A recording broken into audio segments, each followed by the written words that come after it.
We expected this to be a happy stream today, guys. Instead, it is pure misery if you're an Ohio State fan. The thug Tyvis, Jay Stevens of Locked On Buckeyes, McNuggets here, the Ultimate Cleveland Sports Show. G-Bus will be joining us any second here, but this was the game of the century, Tyvis. 11-0 Ohio State, 11-0 Michigan. And the only thing that was worse than the Buckeyes' defensive performance is the sound quality in my childhood bedroom. Outside of that, it was about as piss poor as you could humanly imagine. And we'll let you start, Tyvis.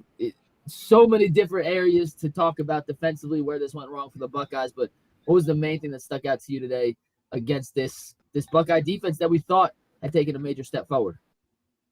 Well, for me, I ain't know. I'm a straight shooter, and I tell it like it is. I think coming into this game, you knew Blake Horn was going to be hurt, and he wasn't going to be effective in this game. So you knew the game would be in JJ McCarthy hands. And I thought, when you watched him throughout this season, he hasn't been really consistent on being able to beat you with his arm. He was more with his legs type thing, but you got to give a man credit. That man made some big throws today in this game when they needed it the most. Their receivers showed up and showed out before this game. The only receiver that anybody knew of was Ronnie Bell, who had 600 yards with just 2 touchdowns on the season. And their receivers came out there, ran some great routes, got open, and made plays. Our secondary didn't show up in this game, and that's just what the corners has been the glaring issue this whole entire year. Every time we've done a post-game show, I've always come on and said, the corners still scare me, the corners still scare me, and the corners still scare me. And today, when you play in this game, the thing that scares you the most gets amplified, and it was the secondary today. So, it was, I don't know how it's going to shake out for them in the college playoffs, but hey, they got to figure out a way to rally back. I don't know if this leads to, Ryan Day getting fired. A lot of people is always fire Ryan Day. This is still a guy who's 31-2 in the Big Ten. However, I will say that at some point you got to stop being their friends and you have to be their coach. That's the one thing. The culture has definitely shifted there ever since Urban walked out that door and he's taken over. And he's got to find a way to establish that dominance back. And I think that's what we seen today. A team went out there, and for 4 quarters, they came out there and figured something out, and they got it going. G-Bush, we'll get to you in one sec. But first, Jay, we talked to you on Monday, and you were a little worried about the Buckeyes' offensive line play. And I thought they ran the ball halfway decent, but Michigan dominated the trenches again. The same story as last. Shocked that that's what it came down to. Are you as surprised as I am that it was so one-sided in that regard of the game? Yeah, I am. I understand the injury to right guard Matt Jones. I'm in a little bit dazed based off what we just watched. But yeah, I had a feeling it was going to be tricky, but not as weird as not like it was the entire game. I thought there were some times that you could have gone back to the run, but Ryan Day wanted to run 3 receivers, split Cade out, do some motion stuff with him a little bit more. The tosses to train him, confusing. The trenches, though, I said on Locked On Buckeyes, I think on Thursday's show, I said that if whatever team wins the trenches is going to win the game. And I think over the 4-quarter span, it was pretty clear Ohio State had some stuff going on defense, the D-line occasionally. But in the 4th quarter, over the long haul, they got beat up. And credit to the Wolverines. I hate saying that. But their game plan, the misdirection, the big plays, explosive plays, you would expect that from a Ryan Day offense. But Harbaugh and his guys are ready to play today. And I'm a little confused as to what we just witnessed from Ohio State. However, I will say this. We have seen this from Ohio State a lot this year. Tyvis mentioned the secondary and the cornerbacks. But we have seen a lot of Ryan Day's offense be a lot of wide open stuff, not sticking to things that work at times. And so we saw a lot today, what we have seen all year, and it got put on Front Street, national TV, biggest game of the season, college football season, and Ohio State. They are who they are. Yeah, they're 11-1, but they got some issues, and they got to hit that portal hard because I'm not comfortable with just the recruits coming in and trying to fix the issues the Buckeyes have. G. Bush, thanks for joining us, brother. Before we get to you, You are the man of the people. Right now, my internet is the anti-Wi-Fi of the people. I'm not seeing any chat comments on the right. So if you guys see a super chat or a chat comment we got to get to, make sure you guys bring it up. It is not populating on my thing. G. Bush, it was an ass kicking. Second time in a row. What was your main takeaway? See,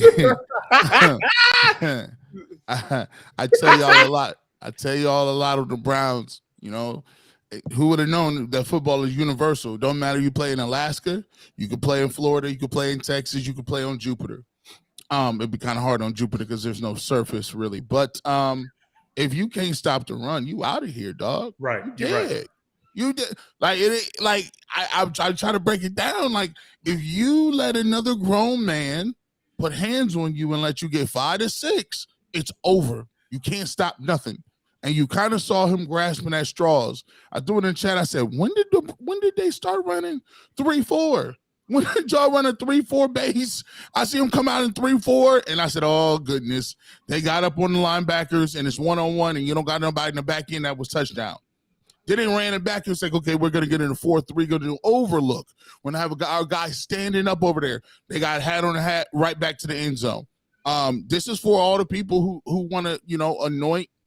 And I'll tell you like this, people anoint passing game on every level. It's a passing league. College football, 65 points, G. Bush. You can't just – come on, man. I'm just here to say this is what happens if you can't stop the run. I've never seen anybody die this bad when it comes to the passing game. Because in the passing game, there's multiple things that can happen. You can get your quarterback hit, tip balls, pass interference calls, and we saw it. And here's one thing that I'm looking. What happened on this field today for the last 2 to 3 years, you never know when recruiting catches up with you, right? Yeah. It just seems to happen all of a sudden. But in college football now, we've seen that Michigan is now recruiting at the same level as Ohio State, right? Especially in the trenches. And 2, I'm looking at Ohio State defense. I don't see I don't see the monsters. I don't see the transcendent players, the Ryan Shaziers. I'm not seeing the Bosas. I'm not seeing Chase Youngs. I'm not seeing none of those guys. And for a little bit, the secondary, Tyvis, I have not seen guys in the secondary be Ohio State since your class. That class was 7. What's that guy's name? The number 7? 7 Williams or 7 Baker. He didn't transfer somewhere else. Oh, 7 Banks. 7. There he is. 7 Banks with nothing in the bank. These dudes, it's been a while since I've seen guys out there getting locked up. I like their names. I would say specifically at the corner position, it has been ever since who's the last one that walked? Jeff Okudah. Yep. Ever since Okudah walked out that door, it just hasn't. It's been so hard to replace. We went on a nice little run, but I don't know what happened in recruiting. It should have been an easy sale. Just like it's easy for them to get these wide receivers, it should have been so easy for them to get in these DB. I mean, we was putting them first round in the league year after year after year, and somehow it's falling off. And like I said, I've been saying it all year. That corner play, it's just been the one. And I've been like, I didn't think it would be the day that they would get exposed because I didn't think the team up north had, the talent at the wide receiver position. But, hey, they went out. You got to give credit where credit's due. Tyvis Powell is not no hater, and I never will be a hater. And I'm going to tell you like it is. JJ McCarthy is a guy that made plays today. He stepped up in a big moment, in a big game, because this game is the one that kind of tells you what you need to know about a guy. He stepped up and he made plays. He threw some absolute dimes, and his wide receivers routed up our corners for the first half of that game, and it was just ridiculous. I mean, I ain't never seen people running down the field just butt naked like that, but that's what happened. Tyvis, I got to ask you, said that, credit to Michigan and their receivers, and I don't want to take anything away from Michigan because they absolutely kicked the crap out of Ohio State today. 2 years ago. Do we know if the receivers are any good? I mean, listen, I could have caught that and ran for a touchdown with that much separation. Did you see the route? No, did you see the route? Yeah, well, the one to Johnson, he did a little in and out, and he left the safety. Well, I think, to be honest with you, I went back and I looked at it. I'm going to say that it was a busted coverage because, to me, everybody was playing cover 2, but it looked like the safety that was supposed to be in the field kind of played man-to-man, which looks odd. It looks odd because everybody else is running zone, but he's playing man. So I'm going to blame that on the coverage bust. But at the end of the day, it was still a great route, and it was just he hit the open man.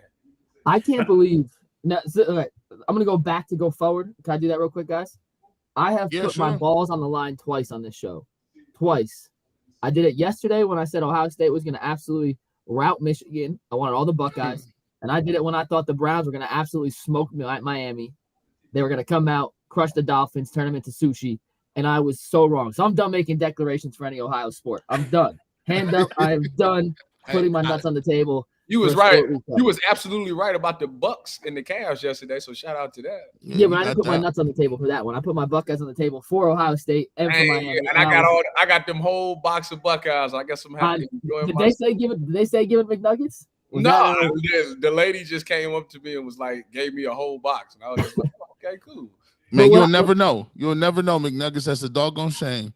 I know. But here's the thing that I have the hardest time, I guess, swallowing about this game. You come in, they come out, they score immediately. Ohio State marches down the field. Oh, it was the Brown syndrome. Go ahead. Yeah, and maybe, listen, I'm slowly becoming a Clevelander. I'm wearing this champion shirt. So for Cleveland. Like maybe I'm becoming a more of an Ohioan as I spend more time there. But they come down with 106,000 people in the shoe. Put a statement on that. That first drive was perfection, just like the Browns. That opening script, perfection. They hold Michigan to a field goal. They get the ball back with the chance to go up 14-3 with that crowd, with the weather, with everything else in their favor. Corum's out. McCarthy isn't a great passer, or we didn't think he was a great passer at that time. And they just can never create separation. And it's not necessarily on coaching. It's not necessarily on the players. It's a lack of a killer instinct. And I want to ask you guys where you think maybe that derives from, that this team throughout the season. That's culture. That's just like I say, it's been, and I like I said, Ryan Day is my guy. I'm not shading him in any ways, but it's a huge difference in the culture there. I mean, you think about Urban Meyer, you think about Ryan Day. Like I say, I've had a privilege to be in the Woody for both. I went in the Woody as a player. When Urban was there, everybody in there was scared. Everybody was walking on eggshells up in there because their job was at risk. The day Urban walked out and Ryan Day became the guy, it was so relaxed and everybody was happy. They were smiling and happy. And I was like, what is going on around here? So to me, like I say, it's like it's a guy who's become a coach. He's not their coach, he's their friend. Like, I want you to like me. I want us to be buddies. Where Urban is, I'm your coach, and this is my way or the highway. And like I say, you can blame it on the fact that kids is transferring out of there. You can blame it on trying to get these recruits or whatever it is. But to me, you got to be able to come in there and lay the law down. It's my way or the highway, because kids respect that. You have to put fear in these kids' heart. If they don't fear you, then they're not going to really respect you. And you go out there and you watch this game and you see the undisciplined stuff that was going on. You getting penalties and personal fouls for what reason? If you can't do that in the play, then what the heck? It's not no good. You're just going to cost your team. Why can't you use that same aggression when you go block somebody or when you go tackle somebody? That's when we need it the most. Yeah. You want to try to be this tough guy and do it after the play where you're going to cost your team. That's not. So to me, it's a culture thing, and they need to fix that. They got to fix the culture quick. There you go. And I'm not saying it needs to happen like tomorrow. I mean, like now. You got to fix things now, because you don't want to have this be 3 years in a row. And the way this is trending, Tyvis, you mentioned Jeff Okudah in 2019, that last like dog type of corner. But there's a trend. I don't know if it's just Ryan Day and the guys he's recruiting, 2020, 2021, like the classes that he's starting to get his guys in there. They're not just Jay. The days of those wild cards, the one that might potentially stab somebody. No, I'm not. No, I'm not going there. I've heard Bobby Carpenter. I've had my own stuff about that. But something is just weird right now with the players, and I think it has to happen now, because you don't want to make it be 3 years in a row. I heard last year in the offseason this year, people kept saying Mickey Mariotti needs to get things going. Tyvis, you know better than I do. I don't know what goes on in the Woody, but I heard a lot of people that were inside that were saying Mickey Mariotti, things are going better. I saw some mental toughness at times. Tyvis, is that all on Mickey Mariotti to bring the toughness out of the players, or is that something that's inside the players that they have to bring out and already have? Because I've heard people say it's players or it's Mickey Mariotti. Probably couple it with each other, because they can work hand in hand to help each other. I think it's both. I think I think every player has it in them, but it's up to Coach Mick to get it out of them. It's up to you to put you in those situations where you have no choice but to be tough. There is no looking around for somebody to help you. It's on you and you only. You got to figure out a way to get it done.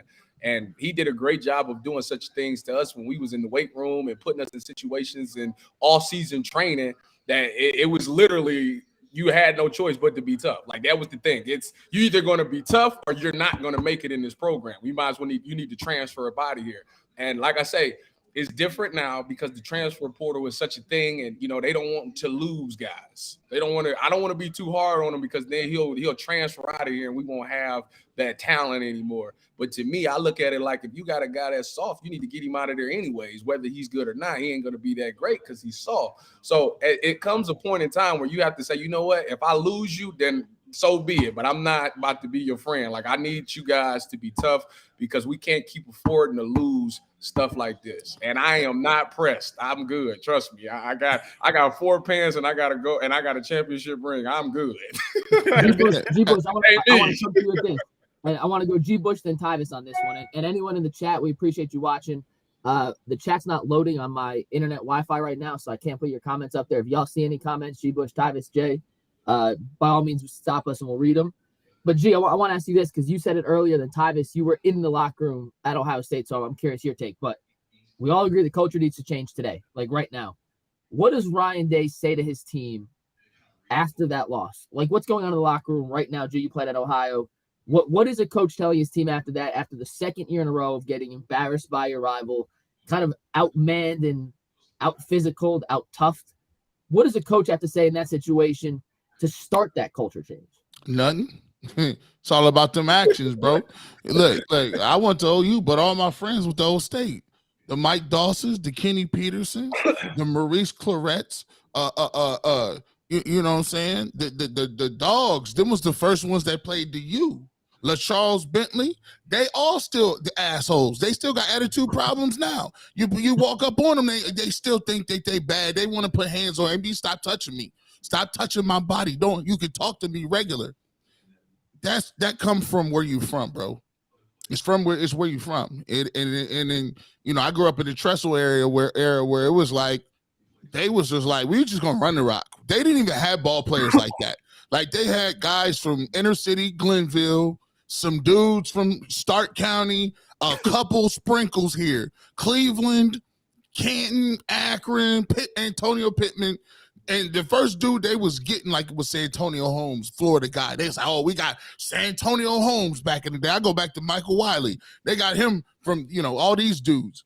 But here's the thing. You can't, everyone know, Tyvus know, you can't start nothing to winter conditioning. What you talking about? That's where you find out. They're going to play somebody in the bowl game. They're going to win that bowl game. It is what it is. But until you find out what your coaches got and what the players got, you got to wait to winter workouts for that, bro. And they'll figure out in the morning 6 o'clock, and them 6 o'clocks ain't no like it's gonna be some people quitting then. That transfer portal gonna be jumping during the winter. My thing is this, man. At some point, I agree with Tyvus. When you had a big program and it's Ohio State and it's USC and it's and I will say a couple teams, you throw LSU and Alabama and Georgia. If you traditionally look at it, they coaches ain't likable. I met Nick Saban one time on a recruiting visit at Michigan State. He cussed my dad out without even like saying nothing. My dad was like, hey, Nick, I remember you at Cleveland. He stood up in his meeting. We was eating cookies. It's an unofficial visit. We had a basketball game. This dude, Nick Saban, turned around and looked at my dad like he was going to make my dad run. Like, why would you say something stupid like that? And don't nobody care if you know me from the Cleveland Browns. Matter of fact, get that G Bush kid, get him the hell off the list. He ain't coming here anyway. He was borderline. You need a jerk at one of these programs, bro. And tell you go in and get changed. Go in and get changed. Super chat. Big Daddy Dubs. I can't believe I just pronounced that, but he said, I miss JT Barrett. Yeah. You know what the sad thing is that Ryan Day is the first coach since the 90s to go under 500 against them. Another sad thing is that CJ Stroud will end his career at Ohio State with no wins against the team up north. This is just bad. It's really sad, and Monty very hilarious what I said a couple weeks ago. Because did y'all talk about CJ Stroud today? I came a little late. Did y'all get there? No, we started with the defense. We're getting to the offense next year. I was gonna open that up with Jay. Woo! You want me to start with Stroud? Let's talk a little offense. Yeah, he set you up on that one. Start with Stroud. Locked on guy. I don't want to do it. I'll pass it off to y'all. Oh man. Here. I don't know where to start, honestly. What's that? I'll start then. Let me start with this. CJ Stroud does two things really, really good. When he has time to set his feet and deliver a deep ball, he throws a great deep ball. And when the play is executed how Ryan Day calls it up, he's solid. As soon as something goes off structure, he looks lost. And today, with how Michigan's defensive line manhandled Ohio State's offensive line, 9 out of 10 times he was off structure. And for whatever reason, he just looks uncomfortable when he has to move even a half step to either direction. And as soon as he gets off script, he goes from being a guy who should win the Heisman to a guy that looks like a 6th, 7th round pick, not a top 5 guy, which we all expected. That's my take on Stroud. It's all you. Well, I know early in the year, he was making a lot of amazing eye-popping plays and throws to receivers. They're talking about how he was dropping the ball into the bucket. Sometimes his footwork wasn't always spectacular on those times, but he did have a way to flick his wrist and drop it into the bucket. And somebody recently brought it out to me saying that sometimes those are off his back foot. Those things have happened, but this improvisation, and in the game, I forget if it was third quarter, there was a lane for him to run for a first down. And I'm not even saying like that's a big knock, because if he's not going to run, he's not going to run. Like eventually, like not every quarterback is going to be a running quarterback and take those lanes that are there. However, sometimes you think you would do something to work on the improvisation, but it's just not there. But Ryan Day's offense has won this year when it's been off script and the execution hasn't been there. Sometimes there have been some mishaps. And on the biggest stage, the biggest game, it happened again today. G? Tell you what. Somebody said they miss JT Barrett. No. What you miss is in college, there's called a cheat code. The cheat code in college is a dynamic playmaker that can use his leg and his arm. You can't cover both. You just can't. You ain't got enough time. See, the pros, they can make you stay there all day. We got 20 hours a week. And at little mid-major schools, we be clocking them on the 20 hours a week. We be on that phone. Hey, coach, it's 19 hours and 30 minutes. I got to go to chemistry class, and you talk about watch some extra film. That's going to cost you. See, at Ohio State, they can sneak that, right? They get a couple extra hours because everybody go to the league, right? CJ Stroud, if you watch Urban Meyer, right, look at the quarterbacks he had. Braxton Miller, boy, that dude was just, you couldn't stop him, right? Then they was like, okay, even when Cardale Jones came in and JT Barrett came in, they wasn't what we would call, dual threat quarterbacks. But guess what? Urban Meyer was like, if you the quarterback here, you going to get you some quarterback power. You about to do this read option. You going to get 5 touches and you better run the route. But now, if you watch, you see what happened in last. Ryan Day get in there. Dwayne Haskins, first drop, 5,000 yards passing. Dwayne Haskins throwing the ball to everybody, broke every record. Then he get Stroud, right? He got Justin. He got Fields. He got Justin Fields. Justin Fields. And guess what? Even Justin Fields a little bit at the end did not run as much as he used to. You go to Ohio State to catch, that's why they're receiving school. You go to Ohio State because everybody get 1,000. They had 3 receivers with 1,000 yards. That's unheard of. But in games like this, CJ Stroud had ample opportunity. When nothing went there, he could have tucked and got 10, 12, 7, moved the chains, and that would have showed you he's transcendent. He understands the moment. Hey, I know I ain't no sprint guy, but I got enough of my little body to get it done, and I'm going to run the ball and move the chains. They needed a dual threat option. They didn't have the running game, and then the crazy part about it is Ohio State got all the running backs in the world. I didn't see number 5 today. Was he hurt too? The freshman? He played a little bit. He played a little bit. He got a couple touches. Meyer Williams hurt. Jackson Smith and Jigba hurt. CG, don't go down that route. Don't even go because they Heisman candidate was out. Like their best player, the player that carried their team was out. So yeah, he was out too. We're not here to talk about who was there, who wasn't. No. We're not doing that. He wouldn't have made. Listen, he wouldn't have made. They won fair and square. We ain't. Nope. He wasn't going to make no difference. He wasn't going to make no difference. I mean, they had 900 yards on the ground. So, 908 touchdowns on the ground in one quarter. So, Jackson Smith but don't play safety. My thing about CJ is this, like, and it's funny because I had this argument with these guys at the station. They say the question is, I said, do you want for 1 year season, who would you take? Would you take Justin Fields or CJ Stroud? And CJ Stroud easily. And I said, I'm gonna be honest with you, I'm taking Justin Fields, and it's not even close. And it's funny because now, since then, everybody's retracted their statement and come to my side like it's Justin Fields. The reason I'm taking Justin Fields over CJ Stroud, and it's simple as this, is because Justin Fields, this defense for Ohio State has been bad for a few years now, right? Justin Fields took that terrible defense and went all the way to a national championship. CJ Stroud had that bad defense and lost 2 games in the season. So, therefore, that was a mic drop right there.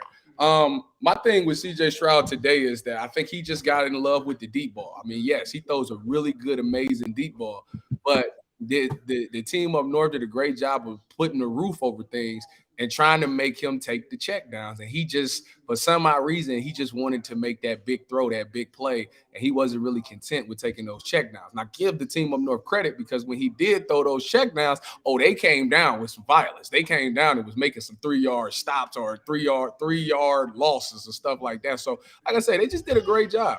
I mean, Marvin Harrison did his thing, but it wasn't enough. Mecca came in and did his thing. It just wasn't enough.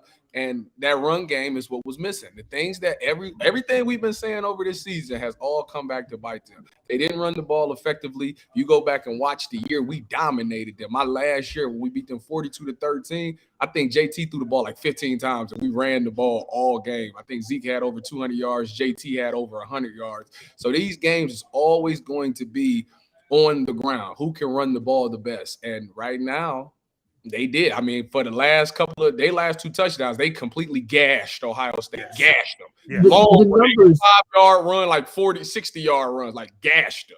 And the numbers are silly. Let's just look at these numbers real quick. Ohio State brought in Jim Knowles to fix what happened last year.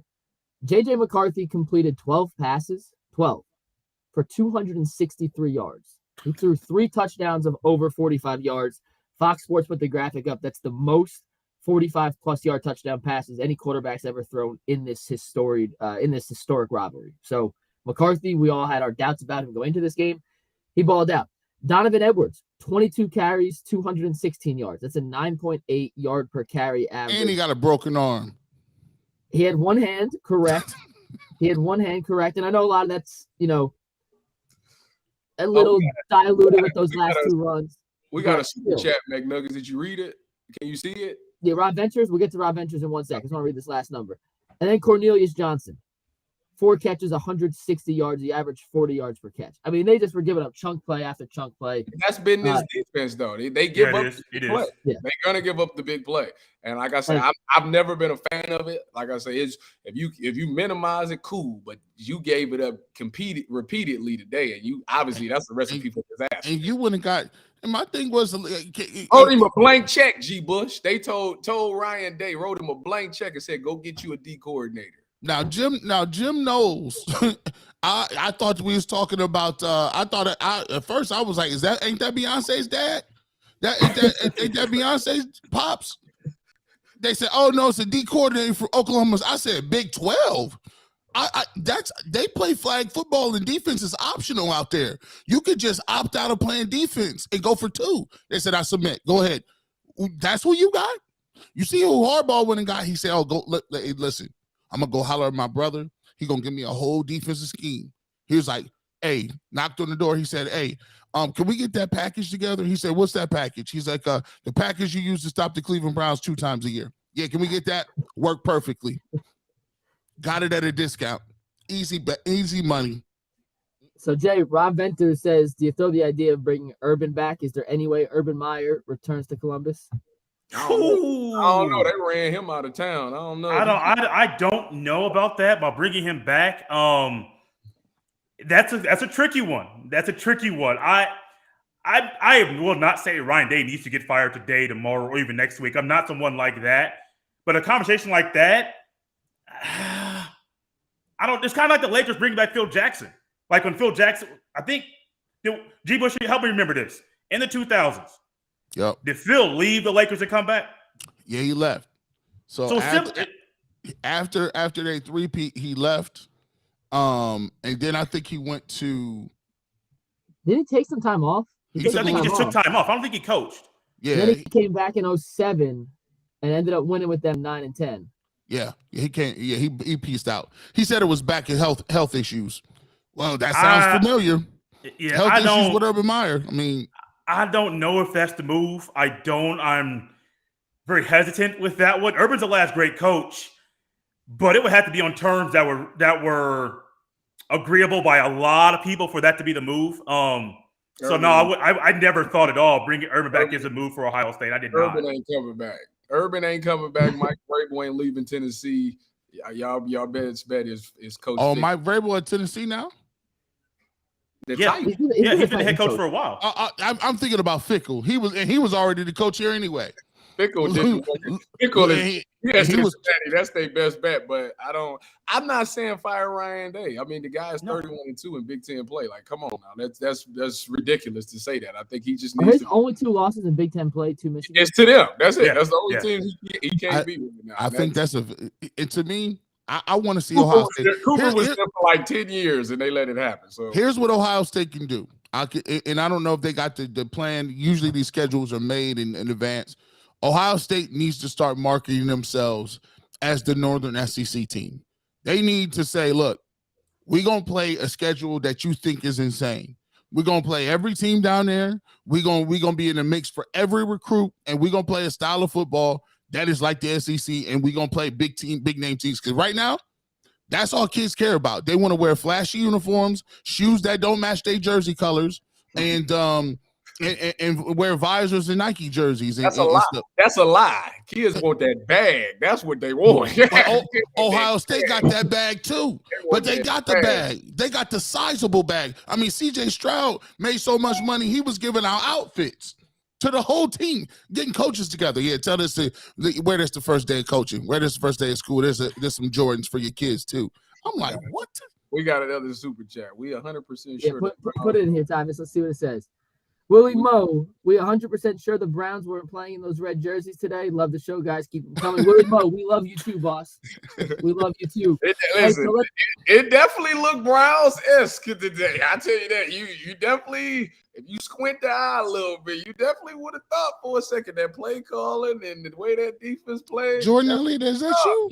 That you had them orange and brown jerseys on for sure. Did you get cut off? Did you get double teamed to the center? That was you. I saw Tommy Togia. He just switched his old jersey. He got his old State boy. He subbed himself in. Like, I got you, coach. 35-yard touchdown run by Michigan. Jay, let me ask you this.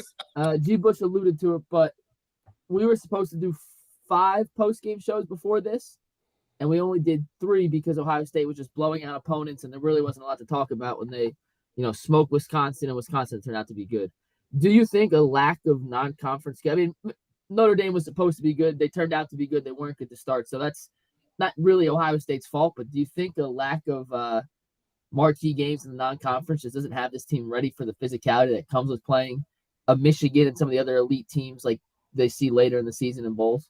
No, I don't. I would not go to say the Big Ten, the lack of they played Notre Dame. You expect Notre Dame when you schedule that game to be good. I think it may have been 10 years ago when Notre Dame was coming off of a BCS national championship game. So, like, when they schedule this stuff out 10 years in advance, that Notre Dame game is expected to be a better game. Notre Dame was closer than I thought it was going to be close. It was closer than a lot of people thought it was going to be. So, no, I don't think the non-conference stuff, because you're going to play an FC, you're going to play a G5. You go away into, listen, the flat out for the simple fact is this. The team up north played a worse out-of-conference game scheduled than Ohio State did. They came out and was more physical than Ohio State. There's nothing left to be said. Hey, man, look, I tell you what. Now that team up north is going to go to the Final Four. And you saw what happened last year in that Final Four. It's levels to this thing. They can be physical with Ohio State. They need to at least put them in different conferences. They ain't going against Georgia, so, they might make it to at least make it to the big game. Everybody hoping for TCU. See that? You know what? Y'all need to stop that. TCU you ain't got to take that TCU.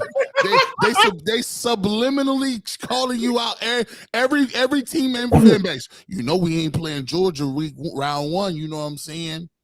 We good. Big Nugget, stop trying to make excuses for them. We're not. No. Listen, I'm not making excuses. I don't like nobody making no excuses. No, listen, there's no excuse for what happened today or last year against Michigan. They got flat out outplayed in all 3 phases, and Michigan proved for the second time in as many years they're a more physical, better coached, better overall football program. You cannot argue right now that Ohio State's a better football program than Michigan. You can't. You cannot make that argument, and it makes it tough to hear for Ohio State fans, but that's the truth. I'm just looking at the silver lining. It's not the right word, Tyvis, but I'm looking at a way to, in the short term, bring Ohio State to the same level we've seen Michigan play at right now. And that's why I asked the question about what is Ryan Day doing in the locker room right now. Is it the non-conference schedule? What isn't calculating for this team come the Saturday after Thanksgiving that they are not competitive with another team? The only thing, this man, he gave up senior tackle, moved the tradition of senior tackle to be focused and locked in on this game. And that's the performance you put up. You got Urban Meyer goes 7-0, never moved senior tackle. You got Jim Tressel, who was successful against them, never moved senior tackle. But you moved senior tackle because you wanted your guy. You worried that your guys aren't prepared and locked in for a game. It's really bad now that they lost the game. Like, that's the part that's funny. Like, you moved all of that, broke tradition, and you still lost. Like that's. I mean, why do we need to do that? Like, you need to be more. Your team should be disciplined enough to be able to handle having senior tackle and know that they still gonna be able to perform. You worried that senior tackle gets in the way of preparation for a game? That right there tells you all you need to know about your team, right there. And you know what the crazy part about it is? Now, the way Tyvis is talking about this team, right? This team, he's talking about it, and they got more expectations than pro teams.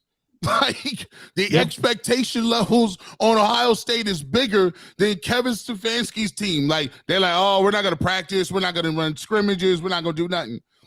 Here's the reality of it. And it goes in football is football everywhere. I can see 2 teams that we cover.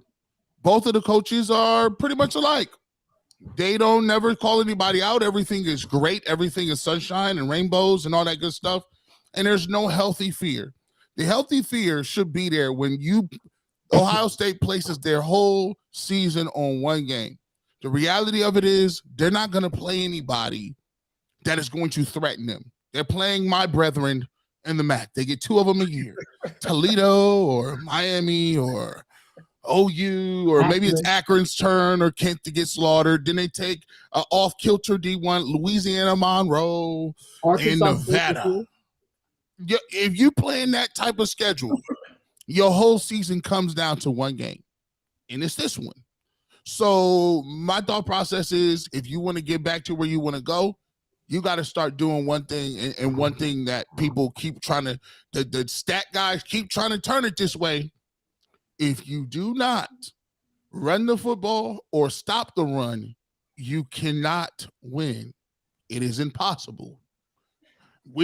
The difference between our receivers and defensive backs, they're going to get some calls. You're going to get some calls. All that's going to come out in the wash. When you throw it 60 times, there's a bunch of stuff that can happen. When you running that ball, you got to get yourself off the ground, and your middle linebacker, Tommy Eichenberg, got 2 broken thumbs. How he gonna punch and get off a block? Yeah, he absorbing that in his chest. And you got guys back there that are corners, and he said, "Yo, we get in that secondary. It's a wrap." So here's the thing: if you want to look at the teams who are very successful, look at what they can do. They dominant. Their coaches are assholes, and they run the football. Not wrong. Not wrong. All right, Tyvis, we're going to end with you on this. We're going to wrap up the show here on this last question. Jay, I'm going to start with you. Go Jay, G, Tyvis will end. Make sure you guys check out Jay's podcast, Locked On Buckeyes, Monday through Friday. Check out the Ultimate Cleveland Sports Show. Also, Monday through Friday, 11 to 1. You can see Tyvis, G, myself, Jay, Bull, all the other cast of characters. Like, subscribe, become a member. We got some exclusive overtime content. Jay, The two teams we saw today, Michigan, Ohio State, they played 10 times. How many times does this Michigan team beat this Ohio State team? You talking about with all the injuries and stuff like that we saw today? These two teams, just these two teams, what we saw today, they played 10 times. What's the end goal? And I'm going around the horn. G, you're next. Travis, you're last. First gut is 6 times out of 10, man. Michigan wins. And I'm going with the coaching we've seen all year, the trends we've seen all year, the players and the way they played all year. I think it's probably 6 out of 10 Wolverines win. And I hate saying that. But what we saw today is just a great snapshot in a 3.5, 4-hour segment of what we've seen over 11 games. There's great plays, but when things get off kilter and you get them in a 4-quarter span, normally they got over Penn State, Maryland last week, they got over that. But against this Michigan team, I think it's probably Wolverines win at least 6. G? I'm going to go with I echo that. I would say talent is 50-50 at this point. Both teams got some talents. One is more talented in the run game. One is more talented in the pass game. But when it comes down to it, I just think one coach is more stubborn than the other one. One coach, you got to think about it. When Jim Harbaugh, he was a laughing stock of the country. Yep. He was supposed to be their savior. And you know what he did? And I can respect it. That's why football is a great game. He went back to a drawing board. He said, you know what? Let me look in the mirror. I'm going to stop trying to be who everybody want me to be, and I'm going to be who I was in Stanford when I had the best quarterback, generational talent, Andrew Luck, and I still didn't let Andrew Luck throw the ball. I was handing the ball off with 3 tight ends back then. So why, if I ain't got Andrew Luck in Michigan, let me just get back to what I'm doing. Slowly but surely, he got back more competitive. He started winning these games. And what he found out is, in college, you can brainwash somebody to make them think. Like the mental games that you can play, you can get kids to run through a wall, and after a while, they start playing like you. They start acting like you. And right now, Michigan is a little more mentally tough than Ohio State. I saw Ohio State with unclassical penalties, putting the ball on the turf, melting down the backstretch, letting guys run for garbage touchdowns. Not a good look. Right now, I got Michigan possibly winning this game 7 out of 10 times. Titus, we'll end with you, my friend.